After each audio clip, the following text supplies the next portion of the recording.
गौरव, हम अपने दर्शकों को इसके साथ ही ये भी बता दें कि इन 2 मिनटों में हम आज तक पर भी कुछ नहीं बोलेंगे, कोई ध्वनि नहीं होगी, कोई आवाज नहीं होगी। आप भी अपने घरों में जहां पर मौजूद हैं, बाकी काम हो जाएंगे। 2 मिनट के लिए तो आप प्रतीक्षा कर ही सकते हैं देश के उन शहीदों के लिए।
इसके साथ ही प्रधानमंत्री अब आगे बढ़ेंगे, जहां पर वो डिजिटल बुक जो है आगंतुक बुक, उसमें हर वर्ष वो अपनी बातें लिखते हैं अपने सम्मान में, जो समर स्मारक के सम्मान में, हमारे वीरों के सम्मान में 2 शब्द लिखते हैं, वो वहां पर उसे लिखेंगे और उसके बाद आगे बढ़ेंगे कर्तव्य पथ की ओर।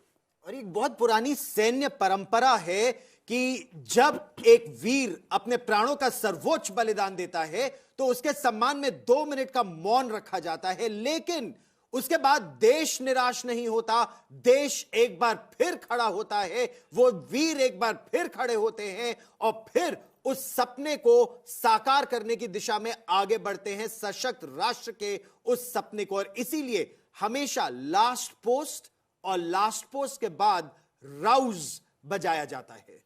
लास्ट पोस्ट यानी कि जब आप अपने फॉलन सोल्जर्स, अपने साथियों के सम्मान में दुख के लिए कुछ देर के लिए रुक रहे हैं, समझ लीजिए, लेकिन आपको मालूम है कि आप दुख में बैठे नहीं रह सकते, आपको देश के लिए आगे बढ़ना होगा, चलना होगा। वो दुख आपके सीने में कहीं पर अपनी जगह रखेगा, लेकिन देश के लिए अपना कर्तव्य आपको सबसे पहले पूर्ण करना होगा। और मार्शल चोपड़ा, वायुसेना की ये पुरानी परंपरा है कि जब कोई क्रैश हो जाता है तो पूरी की पूरी टुकड़ी एक बार फिर सारे पायलट्स टेक ऑफ करते हैं। बिल्कुल। पहले तो मैं बताना चाहता हूं कि अगर आप ध्यान से देखिए टीवी के ऊपर कि प्रधानमंत्री सैल्यूट के बाद कितनी तेजी से चल रहे हैं, फिटनेस देखिए, लेवल ऑफ द फिटनेस के साथ सब फौजियों के साथ, सर्विस चीफ्स के साथ वो चल रहे हैं। बिल्कुल सही कहा आपने कि after a crash it is very important कि आप एयरफोर्स के बाकी जो पायलट्स हैं, स्क्वाड्रन के पायलट्स हैं, स्पेशली जो यंग पायलट्स हैं, उनका उत्साह बढ़ाए ताकि वो नॉर्मल रूटीन जो हमारी फ्लाइंग की रूटीन है उसके अंदर जल्दी से जल्दी वापस आए। और आजकल ये एक ट्रेडिशन कई सालों से चली आ रही है कि एक मिसिंग मैन फॉर्मेशन भी उड़ाया जाता है, जिससे हम सलूट कर रहे हैं उसको जो चला गया, मगर ये बताना चाहते हैं कि हम फिर भी चल रहे। प्रधानमंत्री नरेंद्र मोदी अपने विचार इस समय दर्ज कर रहे हैं, और जैसा कि गौरव ने भी कहा कि एक बहुत पुरानी सैन्य परंपरा है, तो उसी के जरिए हमारा इतिहास भी लिखा जाता है।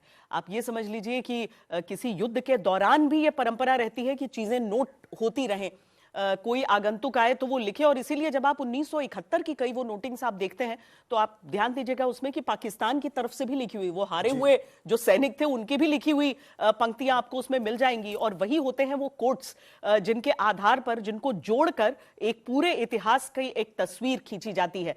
प्रधानमंत्री अपने विचारों को अब लिख चुके हैं और यहां पर सबका अभिवादन एक बार फिर स्वीकार करते हुए अब निकलेंगे यहां से कर्तव्य पथ की ओर। लेकिन साथ में सबसे पहले जो उनका स्वागत यहां पर कर रहे थे वो सब उनसे पहले वहां पर पहुंचेंगे, यही प्रोटोकॉल है, क्योंकि वो एक बार फिर प्रधानमंत्री का वहां पर स्वागत करेंगे। यानी पहले तीनों सेना अध्यक्ष, army chief, navy chief, air chief, उसके बाद चीफ ऑफ डिफेंस स्टाफ, रक्षा सचिव, रक्षा राज्य मंत्री, रक्षा मंत्री राजनाथ सिंह, और फिर रक्षा मंत्री राजनाथ सिंह एक बार फिर प्रधानमंत्री नरेंद्र मोदी का वहां अभिवादन करेंगे। और उसके बाद प्रधानमंत्री वहां उपराष्ट्रपति और फिर राष्ट्रपति का स्वागत करेंगे। और राष्ट्रपति के साथ इस बार तो दो एक तरह से यूरोपियन यूनियन और यूरोपियन कमीशन के जो अध्यक्ष हैं, दोनों का स्वागत करेंगे। उर्सुला फॉन डेर लायन का स्वागत करेंगे और एंटोनियो डिकोस्टा का स्वागत करेंगे। दोनों बेहद महत्वपूर्ण, क्योंकि भारत और यूरोपियन यूनियन के बीच इस बार जो फ्री ट्रेड अग्रीमेंट, जो ट्रेड अग्रीमेंट हो रहा है, वो मदर ऑफ ऑल डील्स कहला रहा है। किस तरह से वो भारत का जो सामान है जिसको निर्यात करने के लिए कर मुक्ति या कम कर किया जाएगा, और किस तरह से यूरोप का उत्पादन भारत में आ सकेगा। लेकिन उसमें भी डेयरी और एग्रीकल्चर जो भारत के लिए बहुत महत्वपूर्ण है, उन्हें अलग रखा गया है, ऐसा हमें सूत्र बता रहे हैं।